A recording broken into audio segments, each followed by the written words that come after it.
And I got to tell you, ladies and gentlemen, there are people on social media that are going after Tucker Carlson, rightfully so, and some of these people are getting very creative. I want to read you a few of them. Matt writes, those documents had vanished. He said the unnamed company's executives are baffled and deeply bothered by this, and so are we. Carlson didn't explain why they shipped the only copy of the damning documents. Twitter users couldn't help but laugh. There's a lot of other people on social media that have saying some things. Breaking documents Tucker Carlson never actually had that would allegedly blow up the election were so important that they were sent via DHL and now can't be found despite copiers on iPhone cameras and security cameras.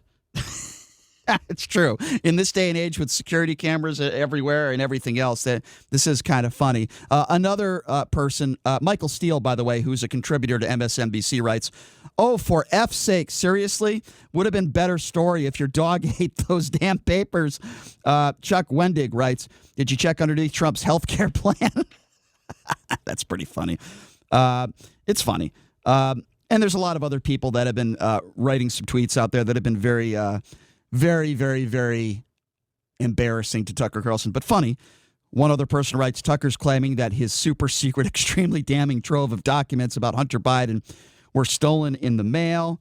A lot of other people out there saying some funny things. Obviously, the executive producer tipped off the Clinton Foundation, which has a network of deep penetration document interception agents inside FedEx. Trust nobody.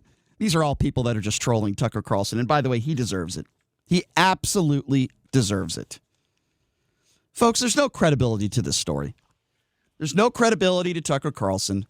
There's no credibility to any of this stuff. And Tucker Carlson knows it. He knew that he couldn't go on the air yesterday because that would have actually taken, I guess, a decent human being to admit that he effed up. He couldn't go on the air yesterday and say, well, listen, we couldn't verify any of these documents. We took a look at it.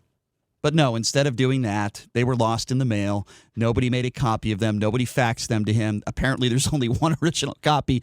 Nobody made copies of this. Does anybody actually believe this? I want to open up the phone lines now because I want to ask you, the listeners out there, and I know there's probably a lot of listeners out there that like Tucker Carlson, and that's fine. But here's what I'm asking you to do, ladies and gentlemen. I'm asking you to take your bias blinders off for just a few minutes, even if you're a huge Tucker Carlson fan, which you might be, and that's fine. And I want to ask you this question honestly, and I'm hoping that I can get honest answers from some of you.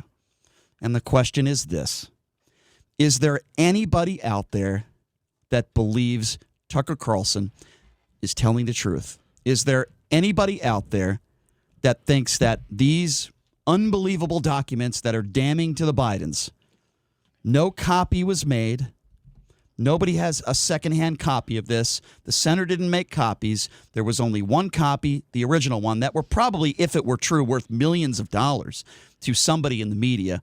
Does anybody out there believe that Tucker Carlson is telling the truth? Do you believe the dog ate my homework scenario?